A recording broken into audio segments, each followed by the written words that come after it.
Today was a crazy day for playoff games. Yes, I did watch both of them, and I just want to give you my take on both of these games, especially since, at least one of these games is really important for the Eagles, which was the 49ers Seattle game. Obviously, that one we really had to watch and just see what was going on, and the 49ers being as dominant as usual. And I'll be talking about the JAGS and the Chargers game as well, and the outcome of that, it was pretty satisfying at the end.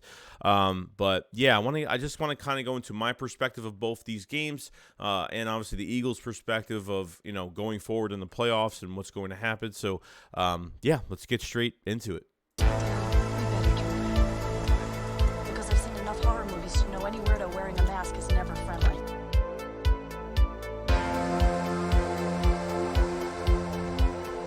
What is going on, guys? Hope everyone's having a fantastic day. So playoff football is back, and we did see the 49ers and the Seattle Seahawks. That game was, 49ers just destroyed the Seattle Seahawks 41-23. This was a Seahawks team that just wasn't ready. It's just I don't think they have enough at quarterback. I don't think they have enough as much as Geno Smith has played well with over 4,000 yards and 30 touchdowns this year with, I think, 8 picks for the year, something like that, or it could be more. I don't remember. It just wasn't enough. You make mistakes against the 49ers. And look, I haven't been following the 49ers all year religiously, but I've caught a few games when I had time to, and I got to say, man, that offense, that defense is tough. Cannot run against that defensive line. They're the number one defense for a reason. Can't run against that team. They will attack, they will get at you, and they will never stop. That's just what it is. They're relentless defensively. And, Brock Purdy, man, he's good. He's got a great situation around him. I'm not a huge believer in him too much. Even a playoff win doesn't put too much into me because they haven't faced a better talent in the playoffs yet, which doesn't matter. At the end of the day, he got a playoff win. Last pick of the draft last year, and Mr. Relevant, won his first playoff game. So there's nothing to take away from that. With Elijah Mitchell in the backfield, good offensive line. You got Deebo Samuel, Brandon Ayuk. You are loaded with talent, and I love how they, use Deebo and using him as a wide receiver and use him as a running back and switching to different things. And the one thing, that really messed up this game, and I know that, Seattle was struggling. Geno Smith was struggling. A lot of his passes were bad. There was a lot of pressure on him. But when it came down to when they were down a couple scores, so they're only down like a score, and he fumbles the ball, doesn't protect the ball. He's going through the pocket with one hand with the ball in it, gets stripped, and then the 49ers get the ball, they score, and then Geno comes back, first play of a pass, and gets it picked off. It just wasn't a good game. And Seattle's just not ready. They have the 5th overall pick in the draft. So they have a lot of decisions that have to be made, and they just weren't ready, man. And the one thing they didn't do to Brock Purdy in that offense, which Brock Purdy had too much time to throw. Brock Purdy was way too comfortable. There was a couple times, one was actually on a drop touchdown, but there was a couple times where he, Brock Purdy can run. He could scramble. He's quick. But the way you're going to beat Brock Purdy in that offensive line is you're going to have to pressure the crap out of him, which I don't know if this defense, I know by our roster defensively for the Philadelphia Eagles, we could definitely do that, but will they do that is a totally different story. Okay, I don't know if they're going to do that. If the Eagles reach the NFC Championship game or something happens, if they can get out of the divisional round and make it to the NFC Championship game, then we'll see. You know what I mean? So there just wasn't enough pressure on him. He was just way too comfortable. He was able to throw to almost anybody. The Seattle started playing zone, and they got massacred. Pretty much. That's how they were playing too cautious, and that's why I go into these playoff games as an Eagles fan. I say, if Gannon sticks to this bend don't break defense and just puts everybody back, nobody in the box, you're going to get killed. Simple as that. George Kittle Brandon Ayuk, whoever that, whether it's Deebo Samuel as a running back, as a wide receiver, whatever the case may be, it's going to be a really tough game. And they're going to be I mean, I was really hoping Seattle could pull it off. I said, you know what? They take the 49ers out on an upset.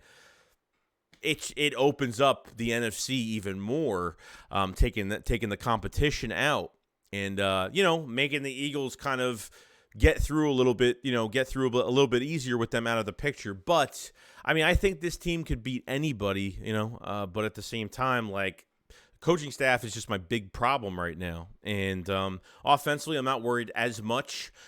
Defensively, I kind of am, because I was watching Seattle. I was watching them play soft zone, and they just underneath, they were getting massacred. I mean, there was just too much stuff that was wide open. They have the wide receivers and tight ends, and George Kittle's not a normal tight end. He's more like a wide receiver hybrid. I mean, he's a tight end hybrid, but better. Okay, and that's a tough matchup. It's a really tough matchup, and you want to go soft against these guys, pause, you're going to have a problem, and that's what I'm hoping the Eagles don't do, especially at home. Brock Purdy just is way too comfortable. Not saying the kid's not dealt with adversity, but I think he's gotten way too much respect. Even when he first started, even the half game that he started for Garoppolo, and then he started the next 2 games, he got more respect than Jalen Hurts, and it kind of pisses me off. I wish the kid well, and I wish him a really good career, and I know his family is very happy for him. Brock Purdy's family is probably so happy for him getting this opportunity, and I'm happy for him getting that opportunity. But I don't know, man. Seattle just didn't bring it. There's got to be another team. I think that next team is the Philadelphia Eagles that has to bring the pressure, and they got the players to do it. And it's really hard for me, because I really want that matchup against the Cowboys, depending on what happens. But I really want to beat, after watching the 49ers, I really want to beat that team. I really want to put them away. And I hope we get to that point. I hope we are the team that puts them away. I hope we get that matchup in the NFC Championship game. That's what I'm hoping. There's just we are the team to step up toe-to-toe with them and get this thing done. And really, it's going to come down to coaching. I trust all these players getting this done against the 49ers, okay? They're good, man. They're really good. They're stout on defense, run support. I mean, they get off blocks. I mean, they are good. And I think they match up really well against the Eagles. I think both sides match up really well. So I think it's an even hinder from offense to defense on both sides, between the matchups from player to player on both sides. I think it's great. I think it would be a really good game. And I think the Eagles would really challenge them. But like, Seattle just didn't have a chance. They don't have the defense. They just don't have enough. And that quarterback in Geno Smith, a great reviving year for him, which I'm really happy for him. But is the answer, is a playoff, is a guy that could take him to the top? Probably not. I honestly want a piece of this team, because I want to I want to bury Brock Purdy. I want to literally take Brock Purdy's legs out. He's going to have no legs by the time the Eagles are done with him. So that's how bad I actually want to face this team. I actually do. All jokes aside, I joke around. But I really do want to have our chance in the NFC Championship against this team, because it comes down, well, we'll talk about the matchups later on, but just want to talk about that. That was just a main thing. 49ers I give them credit. 49ers are great as advertised defensively, and that offense is really good. And Brock Purdy's doing a good job. So it's going to be interesting what happens down the road, but 49ers are legit, man. Very good, and it's just a dominating force. They don't play down to the competition. They don't take plays off. They do none of that stupid crap. Okay? They do none of it. So that's why I emphasize on they are attention to detailed, aggressive, foot on the gas, not stopping, not pausing, not doing anything else until that opposing team has nothing left. That's what that 49ers team does. And that's the problem I have with this team right now. They decide whether to take their foot off the gas or throw the kill shot pass or just play bend, don't break, and just tackle inside the boundaries to waste time. I watched that defense today, and I was like, man, I wish the Eagles played like that. And I've seen it. We've done it before. But can Gannon stay aggressive? Is he afraid to? I don't know. But it's gonna be nuts. It's gonna be nuts. Secondly, obviously, I gotta talk about the Chargers and Jags. The Jags were down 27-0. I think, what was it, 27-0 they were down the first half? I mean, Trevor Lawrence, I felt so bad. As much as the only reason why I care about the Jags so much is because of Doug Peterson, because I still like Doug Peterson as a head coach, and man, really turned that team around. But I saw the grit. They came back with 3 seconds left in the fourth quarter, 31-30. They were down 28-0, whatever it was in the first half. I mean, Trevor Lawrence threw 4 picks in the first half. 4 picks. I mean, threw in traffic. He just wasn't – it was all on Trevor Lawrence, 100%. Besides the first interception it was batted 2 times in the air by 2 different players. It was actually deflected by 2 different players, and it was picked off, which sometimes that's just luck when it's batted around, deflected around, in the air. But, yeah, Lawrence, and that was Asante Samuel Jr. that had 3 picks. Which was kind of crazy. But it was tough. It was really tough for the Jags to get anything going. That second half, they looked like a totally different team. They had the momentum. The defense was getting more aggressive, getting more pressure on Justin Herbert. And Herbert couldn't do anything, man. I mean, he got some passes here and there. I think what literally got the Jaguars in contention to win this game was going for that second-point conversion. Now, I think Joey Bosa is one of the biggest hothead idiots I've ever seen at defensive end, because that man is going to lose them games because he's just a hothead nonstop. And that's when he threw his helmet on the ground. He talked crap to the ref. The ref got in his face, and then that was it. So they called a penalty on that. The 2-point conversion is now on the 1-yard line, which gave them the extra 2 points. Made one more stop against Herbert in that offense that had no Mike Williams. Mike Williams was out. DeAndre Carter ended up getting hurt with his ankle. And DeAndre Carter, guys, hello. You remember these players, and you're like, man, it's just crazy how these players just walked through Philly and, they were not, great here. I don't know. Or we didn't, we didn't give them a chance. But yeah, they came back. They went downfield. Christian Kirk, man, as much as he got as much money as he did, it was worth it for them. It 100% was. Marvin Jones had some crazy catches. Trevor Lawrence threw 4 touchdowns in the second half, guys. I mean, he came back, and then they went downfield. They wasted as much time as possible and just killed the clock down to 3 seconds. They iced 1 kick. And then kicked the second one, and that was it. They won 31-30, man. I mean, Brandon Staley is definitely getting fired. That head coach to the Chargers is definitely getting fired. I can't see. They just took their foot off the gas, man. Like, that's what they literally took their foot off the gas. I don't know what they did. They put 3 points up in the second half. I think the Chargers only put up 3 points. That was it. So they came. I mean, I'm happy for them. I'm happy for the Jags. I'm happy for Doug Peterson. I'm happy for that whole entire team. Was it, 15, 18 years since a playoff win or getting to – I mean, it's been years to win a playoff game. And Doug Peterson, I think Doug Peterson definitely deserves Coach of the Year in some aspect. I don't know if they already picked it or not. But changing that team that was, 4-12, whatever that team was, 4 wins the past couple seasons. I mean, just horrible. And look with them now. I mean, they're looking good, man. They're looking really good. Congratulations to Doug Peterson, man.